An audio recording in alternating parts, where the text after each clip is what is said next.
In this lecture, we're going to talk about the economic decision criterion, internal rate of return. In particular, we're first going to define it formally. We will then take you through a series of illustrative examples demonstrating its use. And in that process, we're going to point out some potential problems that are unique to the use of this criterion. First, its definition. Again, an economic decision criterion is comprised of two components, a measure of worth and a decision rule. In this particular case, we're dealing with two decision rules. The internal rate of return is probably the most popular economic decision criterion that you will see in practice. It's probably also the most misunderstood and misused. Let's define it first. The measure of worth can be defined one of two ways. The internal rate of return of an opportunity is that interest rate, I, such that its present worth discounted at interest rate I is equal to zero. Or alternatively, I could define it as that interest rate I that makes the future worth of an opportunity equal to zero. This criterion, unlike all of the other criteria that we talk about in this class, has two decision rules. You'll notice when I introduced prospective benefit and prospective cost, future worth, present worth, and annual worth, we had one decision rule. And I simply referred to the choice as Opportunity J. It didn't matter whether I called it an investment or a borrowing or anything else. It was just simply a cash flow stream from which I could apply my decision rule. In this criterion, it's important to know what we're dealing with, an investment or a borrowing opportunity. In particular, the decision rules are, we will accept investment opportunity J if its internal rate of return is greater than the minimum attractive rate of return, whereas if we're dealing with a borrowing opportunity, we will accept when its internal rate of return, meaning the interest rate of the loan, is less than the minimum attractive rate of return. Let's take an example. Assume you can purchase a photocopy machine for $20,000. Its estimated life and salvage value is 5 years and $5,000 respectively. It will save $7,000 a year in outside vendor copying, but it will cost $1,000 per year in maintenance, and repair, paper, ink, and so forth. Let's assume that the minimum attractive rate of return is 9% per year, and the question is, what is the internal rate of return on this opportunity? Again, I could solve this problem using any of the criteria we've talked about up to this point in the course, but we happen to be talking about the internal rate of return at this point. What we need to do is to convert this problem statement into its net cash flow series that describes the choice before me. If I do so, it looks like this. The photocopier costs $20,000. I will save $7,000 a year in outside vendor copying, but it will cost me $1,000 per year in maintenance and so forth. So the net savings is $6,000 each year for 5 years, and then in the 5th year, I also receive that $5,000 salvage value. The question is this: is it worth spending $20,000 today to receive $6,000 each year for 4 years and $11,000 in the 5th year? Using the internal rate of return decision criterion, what I need to do is to calculate the internal rate of return measure of worth first.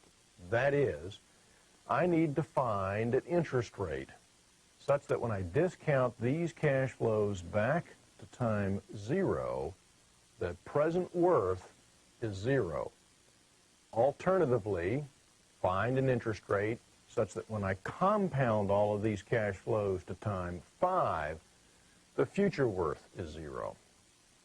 Let's solve it using present worth. And by now you ought to be able to write an equivalence equation to be able to find the present worth of that cash flow stream. This is a trial and error calculation. There's no way I can solve directly for the interest rate I. I'm simply going to have to pick an interest rate, calculate the present worth of this cash flow stream, and see if the present worth comes out to 0 or not.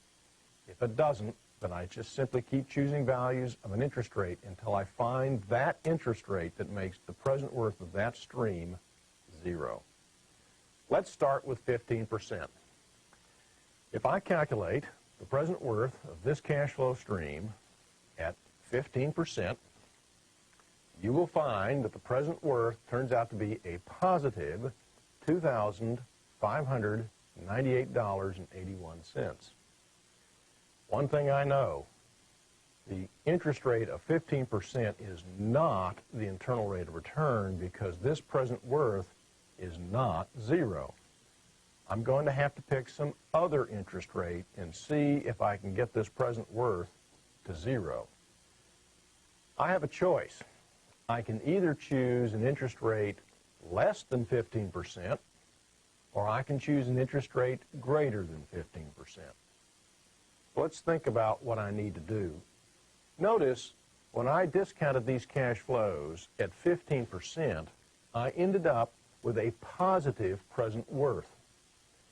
What that means is these positive cash flows here from 1 to 5 were not discounted heavily enough. That is, their present worth added up to be more than $20,000 to produce the result of $25,9881. I need to choose a higher interest rate such that the present worth of these positive cash flows gets closer to $20,000. Let's use 25%. If I calculate the present worth at 25%, you'll find that that present worth is a minus $2,225.92. 25% is still not the internal rate of return of that cash flow stream because this present worth was not 0. However, it's pretty obvious I've got the problem bracketed at this point. At 15%, it was a positive number. At 25%, it was a negative number. The internal rate of return is somewhere between 15 and 25%. Let's pick one more value. Let's pick a nice round number like this. Let's pick the interest rate 0.199021. Just pick a number. If you calculate the present worth using that interest rate, that present worth works out to be 0.0008921. This interest rate, 0.199021, is still not the internal rate of return because the present worth was not precisely and exactly 0. That's what the definition is in theory. Precisely, exactly 0. But that is close enough. In fact, in most practical problems, when solving for an internal rate of return, you need not go much further than about the first 3 digits. This level of precision is totally unnecessary in practical problems. It's pretty clear. The internal rate of return for this cash flow stream is about 20%.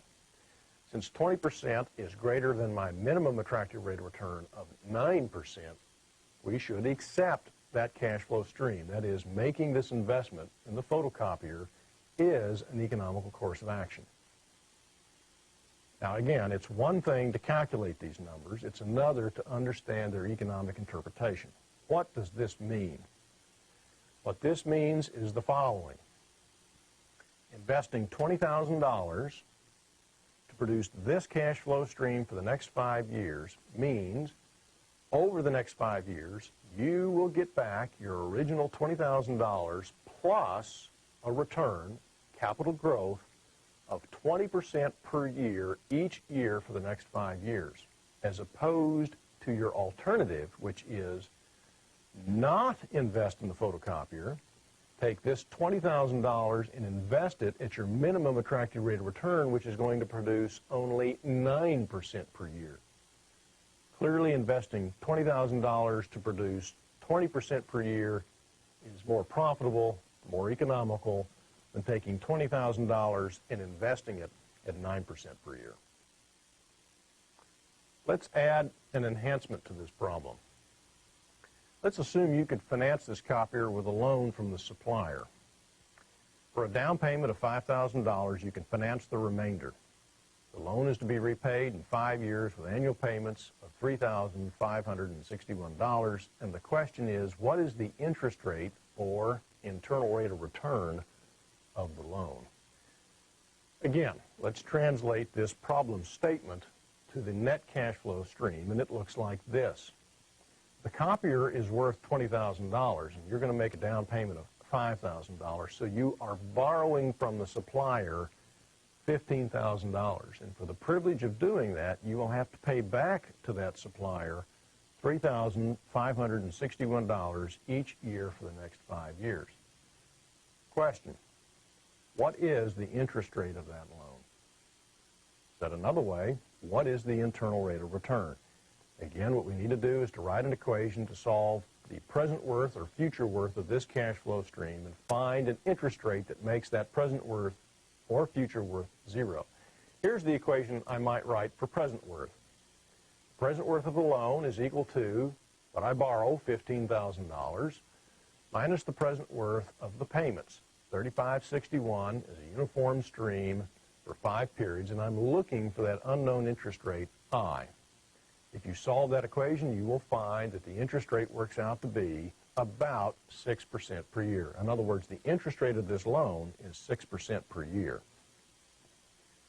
Since that is less than my minimum attractive rate of return of 9%, then this loan is an economical course of action. That is, borrowing money at 6%, whereas it's being invested at least 9%, is profitable. That is an economical course of action.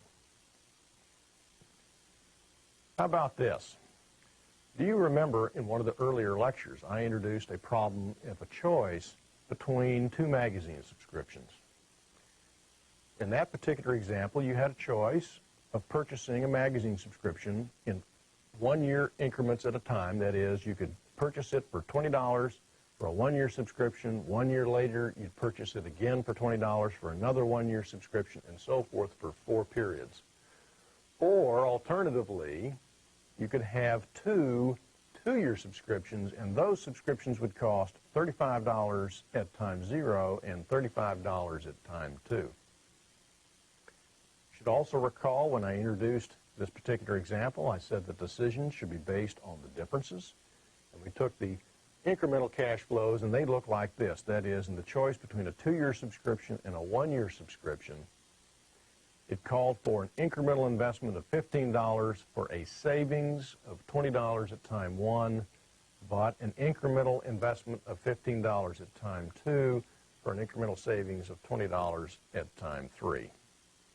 We could use any of the economic decision criteria we've talked about up to this point to solve this problem. Let's use internal rate of return. So what I want to do is to calculate the internal rate of return on this cash flow stream. And I would write the equation as you see here. It's the present worth of the incremental cost of $15 plus the present worth of the savings of $20 at time 1, discounted 1 period, minus the incremental cost of $15 at time 2, discounted back 2 periods, plus the present worth of the $20 at time 3, discounted back 3 periods. I can solve that equation, and it works out to be that the internal rate of return on that incremental cash flow stream is about 33.5%. That's greater than my minimum attractive rate of return, which was given to you in that problem as being 3% per year. Question: do you accept or do you reject this cash flow stream? It depends on what we call it. Is this an investment, or is this some sort of unusual borrowing opportunity? And it matters what I call it. If I call this an investment opportunity for whatever reason, then I should accept. 33.5% is greater than my minimum attractive rate of return. That would be an economical course of action. But if, for whatever reason, I choose to call this a borrowing opportunity, I would reject. Borrowing at 33.5% when my minimum attractive rate of return is 3% is not an economical course of action. So it matters what I call this cash flow stream. By the way, there's no reason that I had to necessarily take 2 minus 1. I could have just as well taken the incremental cash flow stream 1 minus 2, in which case I get this cash flow stream. You'll notice it's identical to this one. The only difference is that the signs have been reversed. I could calculate an internal rate of return on that cash flow stream, and that would be shown here. And the only difference between this equation and the one above it is that the coefficients, the signs of the coefficients have been reversed, but the solution to the problem, that is the solution to that equation, will be the same. The unknown interest rate you're looking for will work out to be 33.5%.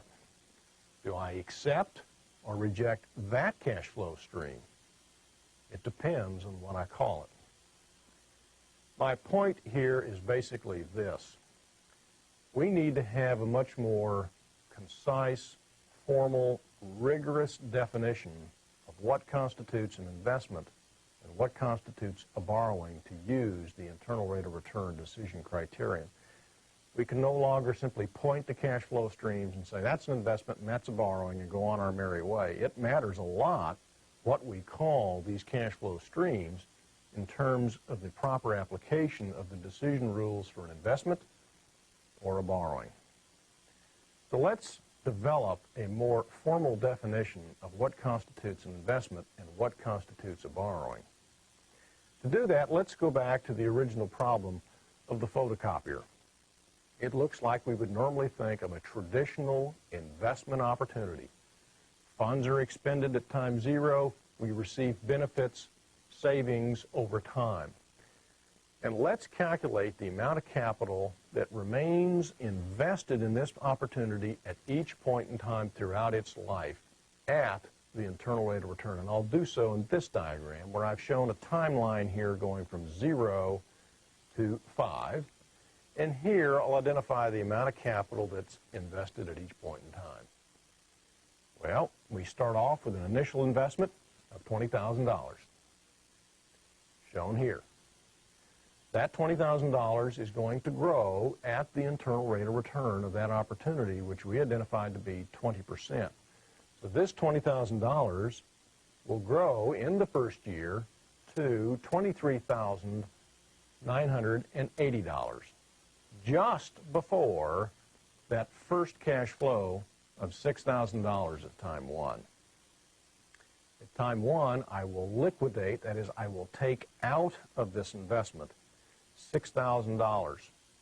So the amount that remains invested in the opportunity just after I receive that first $6,000 is $17,980. That will grow at 20% per year, and just before the second cash flow, we will have invested in this opportunity $21,559. We will again liquidate $6,000 at time two, so the amount that remains invested just after that is $15,559. That grows at 20% to an amount of $18,655. We again liquidate $6,000 such that the amount that remains invested is $12,655. That grows at 20% to an amount of $15,174. We liquidate $6,000. What remains is $9,174.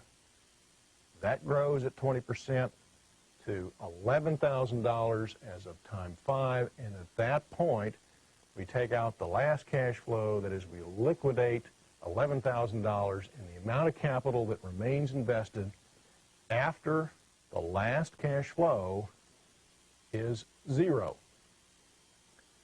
Notice, no capital was invested prior to time zero, and of course that should make sense because until the investment actually begins, nothing's invested. Once I began that investment, however, you'll notice that the amount that was invested varied over time.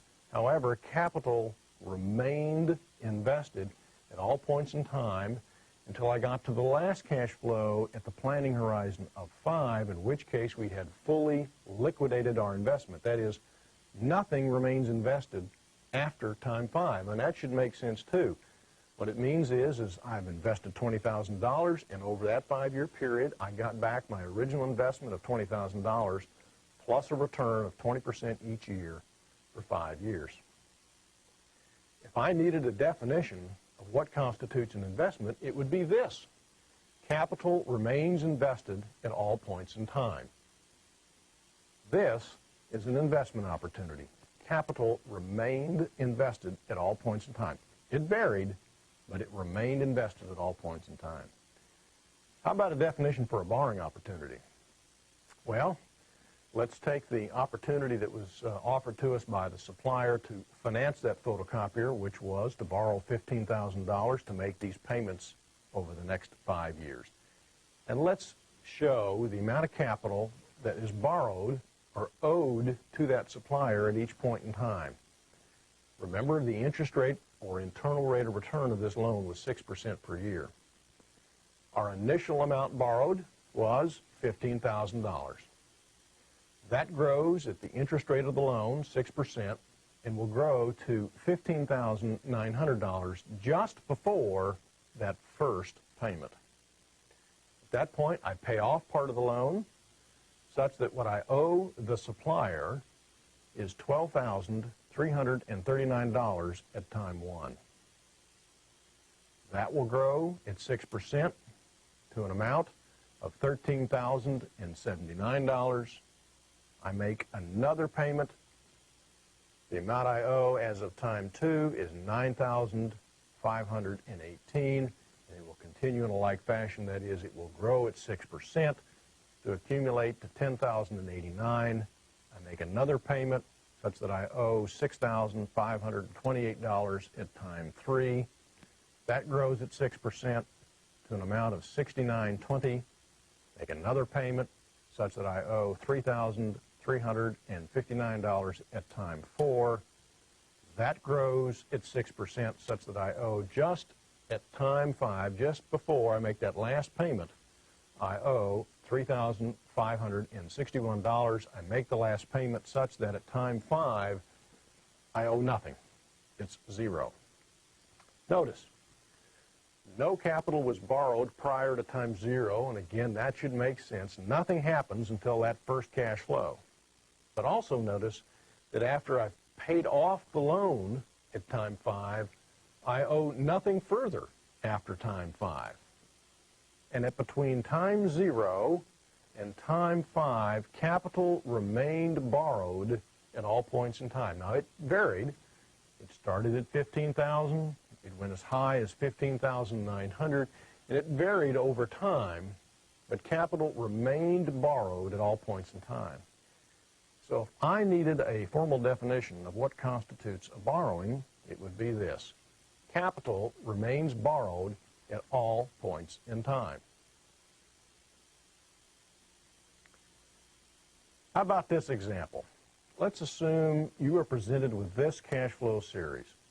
Let's don't worry about some sort of problem statement behind this cash flow stream. Let's just assume you're presented with that cash flow stream. AJT calls for an investment of $5,000 at time 0, a receipt of $3,000 at time 1, an expenditure of $1,400 at time 2, an expenditure of $1,000 at time 3, and a final receipt of $8,400 at time 4. And you are asked, do you accept or reject this cash flow stream, provided you could invest at a minimum attractive rate of return of 15% per year? I could solve that problem using any of the criteria we've talked about. At the moment, we're talking about internal rate of return. So if I was to calculate a present worth of that cash flow stream and solve for an interest rate that makes that present worth 0, you would find that the internal rate of return on that cash flow stream is 20% per year. Do I accept or do I reject? It depends on what I call that cash flow stream. Is that an investment? Or is that some sort of unusual borrowing opportunity? It doesn't look like the traditional kinds of investments and borrowings we tend to think of, meaning there's an initial outlay followed by a series of receipts. There's an initial outlay, a receipt at time 1, but then there's an expenditure at time 2 and time 3 and another receipt at time 4. It doesn't look like a traditional sort of investment opportunity or even borrowing opportunity. What is that? And what I call it matters. If I call this an investment opportunity for whatever reason, the internal rate of return is greater than the minimum attractive rate of return, which would suggest I accept. If I call this a borrowing opportunity for whatever reason, the interest rate of 20% being greater than the minimum would suggest that I reject this opportunity. So it matters what I call it. If it's an investment, I'll accept it. If it's a borrowing, I reject it. So it matters what I call this. Let's determine whether or not capital remains invested or borrowed throughout the life of this opportunity, and I can do that this way.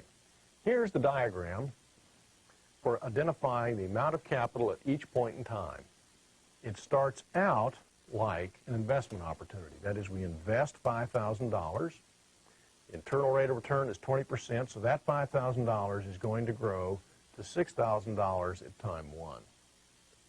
We then liquidate $3,000. We take $3,000 out of this opportunity such that the amount that remains invested is $3,000. That grows at 20% to $3,600, and at that point we do something a little different. Rather than liquidate or take out funds from this opportunity, we're actually going to add $1,400. So we will go from $3,600 to $5,000 at time 2. That will grow at 20% to $6,000, and then again we will add to this opportunity $1,000 such that the amount that's invested at time 3 is $7,000. That will grow at 20% to $8,400, and at that point we liquidate this opportunity by taking out $8,400, and it goes to 0. This is an investment opportunity. Capital remained invested throughout the life of this opportunity. It varied over the life of the opportunity, but capital remained invested throughout the life of this opportunity. This being an investment opportunity means we will use the decision rule because the internal rate of return of 20% is greater than the minimum attractive rate of return of 15%, we should accept this cash flow stream. How about this one? Here's another cash flow stream. Should you accept or reject this one? Calls for a positive cash flow of $2,000 at time 0, an expenditure of $1,200 at time 1, a receipt of $900 at time 2, another one at time 3 of $800, and finally an expenditure of $3,300 at time 4. If I calculate the internal rate of return, that is, that interest rate that makes the present worth of this cash flow stream 0, it's 10% per year, and we'll continue to assume the minimum attractive rate of return is 15% per year. What is this? Is this an investment, or is this a borrowing? Again, let's calculate how capital varies over time. Well, we start out looking like a borrowing opportunity. We have a receipt of $2,000, so it starts out looking like a borrowing opportunity. The internal rate of return is 10%, so that will grow to $2,200, and at that point I pay off $1,200 such that the amount of capital that remains borrowed is $1,000. That grows at 10% to $1,100, and at that point I'm going to add to this borrowing. I'm going to add $900, so the amount borrowed at time 2 is $2,000. That grows at 10% to $2,200. I then add another $800 for for a total of $3,000. That grows at 10% to $3,300, and at that point then I fully pay off this opportunity of $3,300, and the amount of capital borrowed goes to zero at time 4. This is a borrowing opportunity. Capital remained borrowed throughout the life of this opportunity. It varied over time, but capital nonetheless remained borrowed throughout the opportunity. Because we know this is a borrowing opportunity now, we can use the borrowing decision rule, which is the internal rate of return or the interest rate of this borrowing is 10%. My minimum attractive rate of return is 15%. It is an economical course of action. We should accept that cash flow stream. Another example. It's quite common in the oil industry to acidize a well. Basically, they pump acids down into the bottom of the well, the purpose of which is the acid cleanses the pores in the rock, therefore increasing the flow of oil into the oil well. The increased flow of oil, of course, means an increased revenue. Let's assume that we'll let opportunity J0 represent the do-nothing alternative, meaning we will not acidize the well. We'll just let it continue to produce as it's currently producing.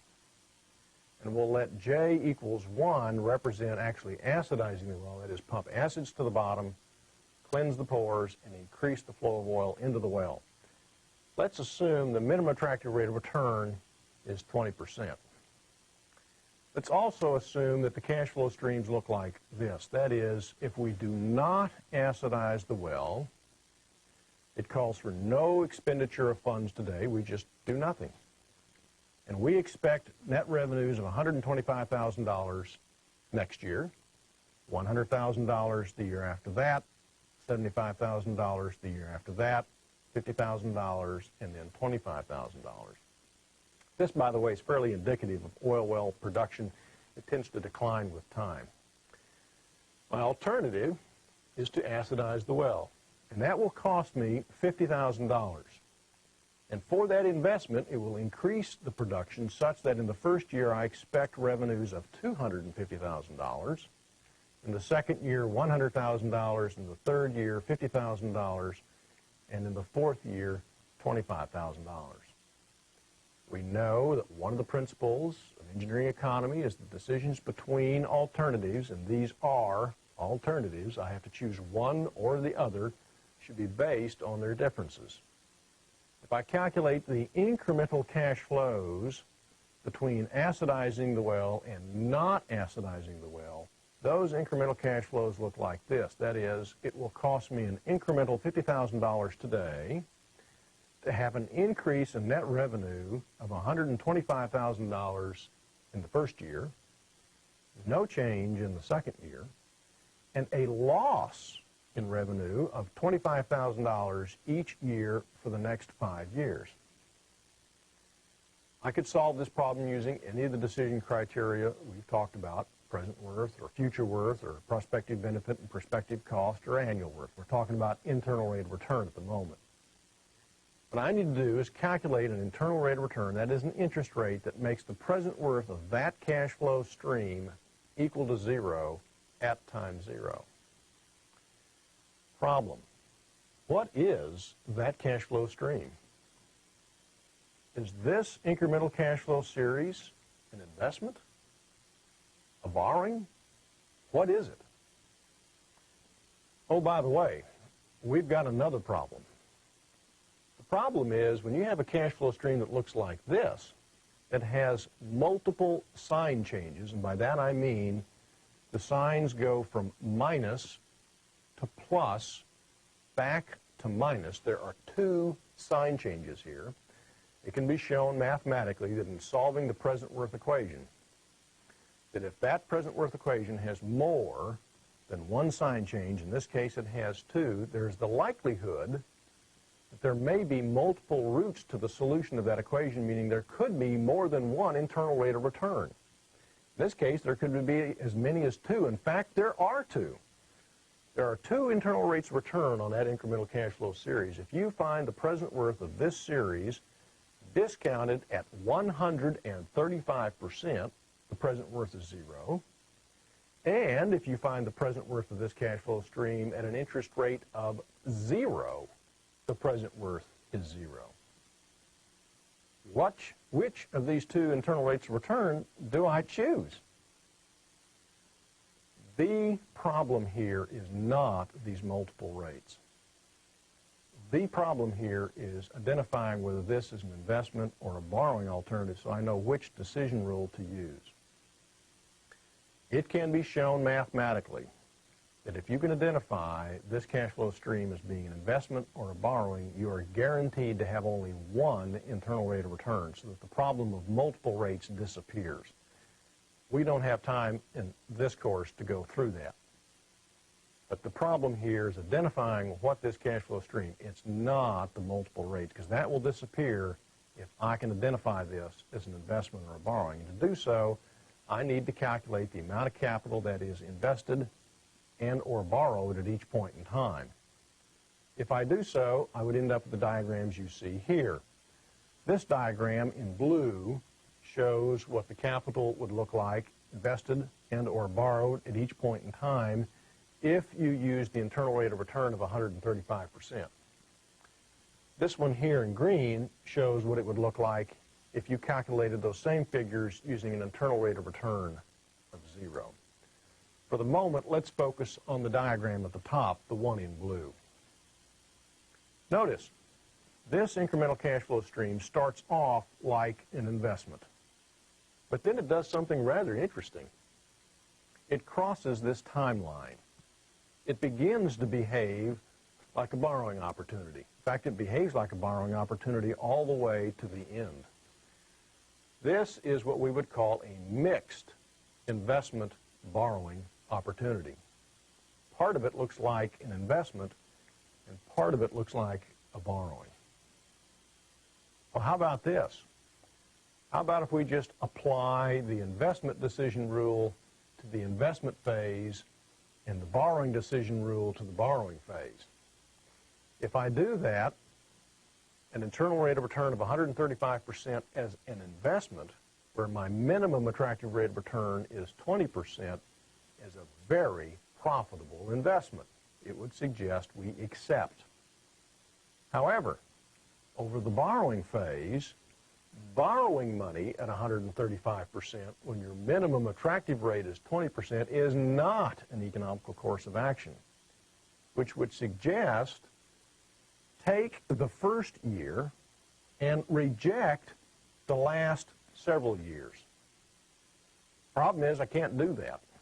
This is an all or nothing proposition. I can't just take the first year and not take the last several years. It's everything or nothing. The problem here is the internal rate of return decision criterion fails. You cannot use the internal rate of return decision criterion to solve this problem. So how are we going to solve it? Easy. Use one of the other decision criteria which does not have this problem. Remember, future worth, present worth, annual worth, prospective benefit, and prospective cost. It didn't matter what I called this cash flow stream, an investment or a borrowing, doesn't matter. I can solve this using one of the other decision criteria. I just can't solve it using the internal rate of return. One final example. Let's assume you were given these two alternatives. You could invest $10,000 today to receive $5,500 each year for the next 3 years. Or you could invest $20,000 today to get a single sum of $40,000 in 3 years.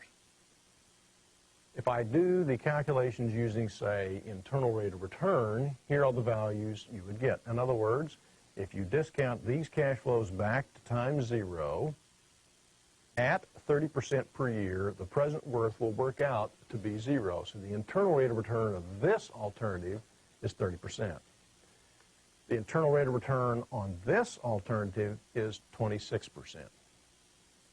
I've also shown here the present worth when I calculate it at the minimum attractive rate of return of 15%, and the present worth on the first alternative is $2,558, and the present worth on the second alternative is $6,300. Which do you choose? Some individuals would look at these calculations and be in a bit of a quandary. Why? Because if they look at the present worth, what they would do is the following. This is greater than zero, meaning this cash flow stream is economical.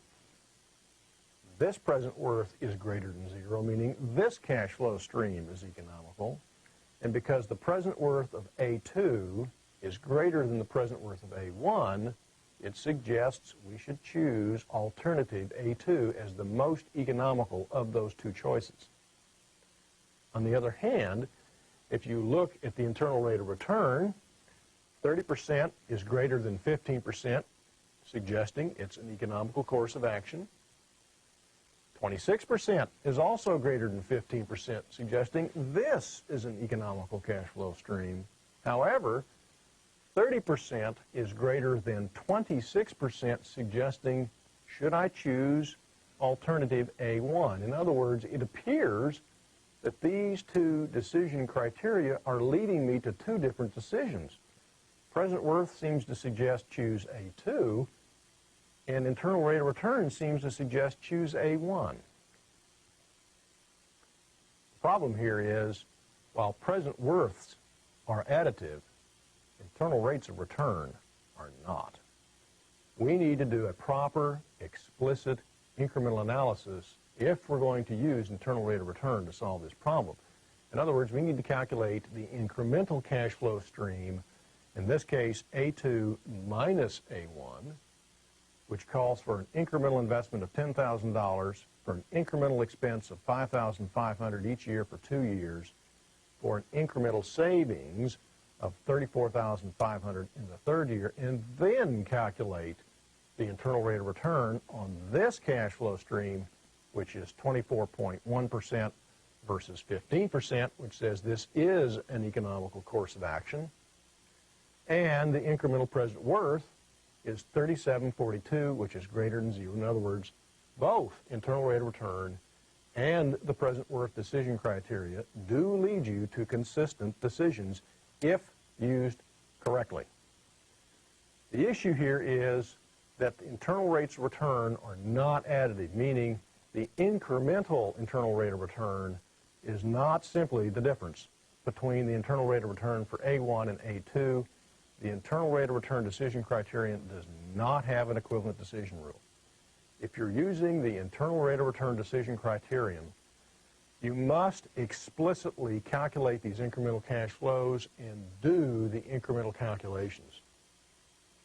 If you were using only the present worth decision criterion to solve this problem, one could do so working with these cash flows and these cash flows and not have to explicitly do these calculations, because we know present worths are additive. With the internal rate of return, there is no equivalent decision rule. If you're using the internal rate of return and you're faced with alternatives, you must explicitly calculate the incremental cash flows and calculate the incremental rate of return. Let's summarize this lecture. We first began, of course, with the definition of the economic decision criterion, the internal rate of return. We pointed out that it has two decision rules. It matters whether opportunity J is an investment opportunity or a borrowing opportunity. We then took you through some illustrative examples. We first went through its use in dealing with what was obviously an investment opportunity. We then took you through an example wherein we were dealing with a borrowing opportunity, and we then showed you a situation where one could in fact end up with a cash flow stream that is a mixed investment borrowing opportunity, and in this particular situation, the internal rate of return cannot be used because I cannot uniquely identify the cash flow stream as either an investment or a borrowing. If we encounter a mixed investment borrowing opportunity, we're simply going to have to use one of the other decision criteria to reach a decision. Again, we emphasize the internal rate of return does not have an equivalent decision rule, meaning choosing the bigger number, choosing the largest internal rate of return does not work. You must take an incremental approach to the solution of the problem, meaning you must calculate the incremental cash flows and the incremental rate of return and then make your decision.